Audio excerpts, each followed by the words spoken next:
한 주도 평안하셨나요? 언제나 여러분의 삶에 하나님이 주시는 은혜와 기쁨이 늘 가득하기를 소망합니다. 오늘도 이렇게 5분 말씀 묵상 영상을 올립니다. 이 영상을 통해서 우리가 하나님의 은혜를 나누고 또한 그 말씀이 우리의 삶 가운데 깊이 스며들기를 소망합니다. 이제 2021년도도 얼마 안 남았습니다. 꼭 지금부터 이 5분 말씀 묵상을 더욱더 구독하시고 그리고 꾸준히 보셔서 하나님의 말씀을 잃지 않는 2023년을 준비하는 저희 그리스도인들이 되기를 소망합니다. 오늘 함께 나눌 말씀은 고린도후서 6장 7절 말씀입니다.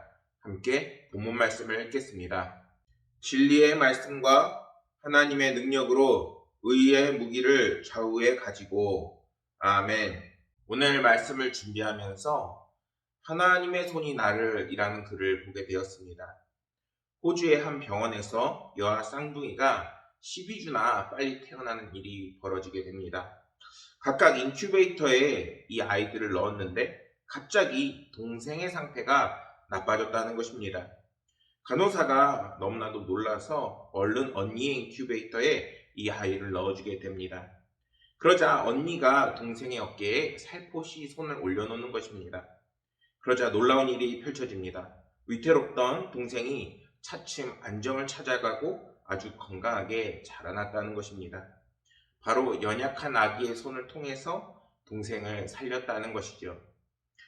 시편 139편 5절에 이러한 말씀이 있습니다.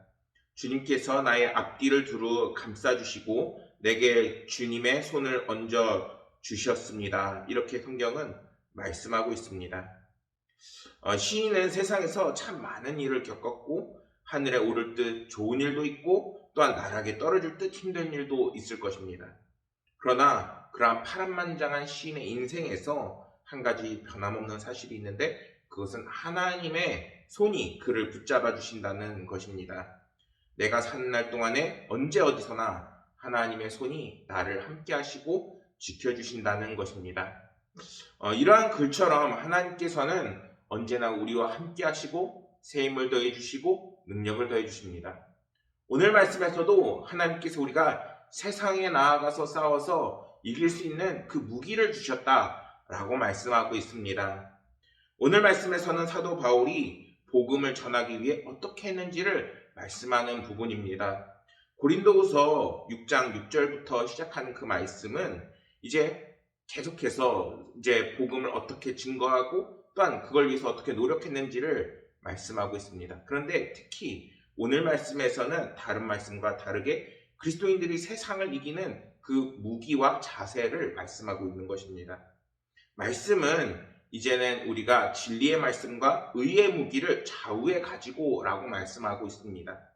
이러한 표현은 당시 로마 병사들을 표현한 비유입니다.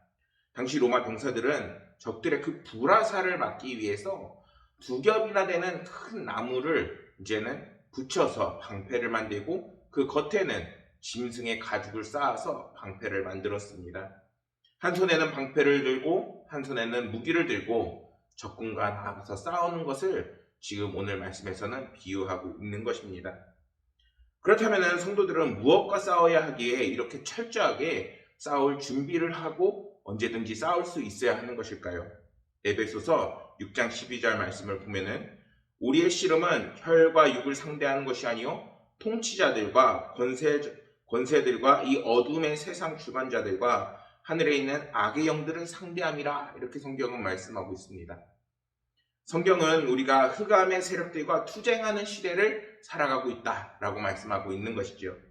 사도 바울이 이러한 고린도 후서를 적는 그 배경에는 당시 사도 바울이 그 사도권을 가지고 항의를 하는 그 거짓 선지자들과 그리고 선생들과 유대인들이 고린도 교회에 있었기 때문입니다. 그들을 향해서 이제는 믿음을 지키고 그리고 너희들이 굳건히 서서 열심히 그리고 영적 투쟁을 하라 이러한 말씀을 주고 있는 것이지요. 뭔가 육체적으로 싸우고 뭔가 그들을 핍박하라는 그러한 의미가 아니라 우리의 생활 속에서 끊임없는 영적 싸움이 있는데 거기에서 믿음을 지키라 그 말씀인 것입니다. 며칠 전에 교회를 떠나겠다고 하는 한 청년을 상담해 준 적이 있습니다. 그 청년이 교회를 떠나려고 하는 그 이유는 무엇이냐면은 교회 생활이 힘들고 청년들이 이제 교회를 잘 찾지 않는다는 것이었습니다. 그래서 청년들이 없으니까 외롭고 오히려 교회에 나오는 의미가 없는 것처럼 느껴져서 교회를 떠나려고 하는 것입니다. 그런데 그 청년에게 제가 이렇게 질문을 했습니다. 하나님 인격적으로 만난 적이 있느냐? 그러자 그 청년이 그렇다라고 대답을 했습니다. 그러면 그때를 한번 떠올려보고 저에게 한번 얘기를 해달라 그러니까 제잘제잘 하나님과의 그 첫 만남과 은혜가 얼마나 좋았는지를 저에게 잘 설명을 해줬습니다. 그러자 그 자매의 얼굴에 빛이 돌아오고 또한 다시 교회를 나오게 됐다는 그 이야기가 있습니다. 성경은 우리가 이 세상과 싸워서 낭망하고 넘어지는 것이 아니라 하나님의 은혜를 회복하고 다시 한번 하나님 앞에 나아가기를 원한다고 말씀하고 있습니다. 그런데 그때의 우리의 자세는 무엇이냐? 바로 로마 병장처럼 이제는 싸울 준비가 되어 있고 한 손에는 말씀과 또 한쪽에는 하나님의 능력의 그 의를 실천하는 것입니다. 이것을 이제는 성경에서는 이렇게 말씀합니다. 에베소서 1장 13절 말씀에서는 그 안에서 너희도 진리의 말씀 곧 너희의 구원의 복음을 듣고 그 안에서 또한 믿어 약속의 성령으로 인치심을 받았으니 이렇게 말씀합니다. 하나님의 사랑과 예수 그리스도의 사랑의 그 복음이 우리 안에 있을 때에 이제는 그 안에서 이제는 우리가 사랑과 은혜로 무장되어지고 그리고 그 말씀을 붙잡고 이 세상을 나아가 승리할 수 있다는 것입니다. 그리고 또 하나의 무기는 의의 무기입니다. 하나님께서 우리를 의롭게 칭해 주시고 또한 그러한 자유함과 은혜로 인해서 우리가 이 세상을 힘들고 무겁게 살아나가는 것이 아니라 하나님이 주시는 기쁨으로 나아가 이제는 하나님께서 우리를 사랑하셨듯이 우리 역시 복음을 증거하고 사랑을 실천하는 그 의를 실천할 수 있게 되는 것입니다. 하나님께서는 우리의 그 믿음을 통해 의롭다 해주시고 우리는 그것으로 힘있고 자유롭게 살 수 있는 것입니다. 그렇다면 우리는 이렇게 두 개의 무기, 진리의 말씀과 하나님의 의로 어떻게 영적 싸움을 해야 할까요?